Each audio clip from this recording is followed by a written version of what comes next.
पिंपळगाव बसवंत शौर्य स्मारक ट्रस्टतर्फे शिवजयंती उत्साहात साजरी.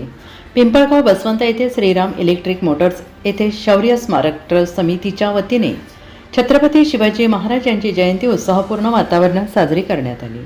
या कार्यक्रमाच्या प्रारंभी मान्यवरांच्या हस्ते छत्रपती शिवाजी महाराज तसेच शौर्य स्मारक समितीच्या प्रतिमेचे विधिवत पूजन करण्यात आले.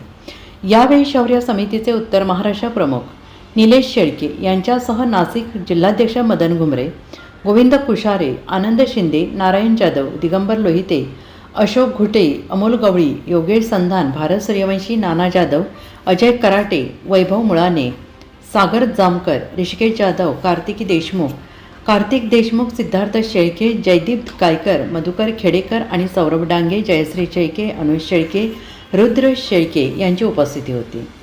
उपस्थितांनी शिवरायांच्या शौर्यगाथेचे स्मरण करत त्यांच्या विचारांचे आचरण करण्याचा निर्धार व्यक्त केला. कार्यक्रम उत्साही आणि भक्तिमय वातावरणात संपन्न झाला.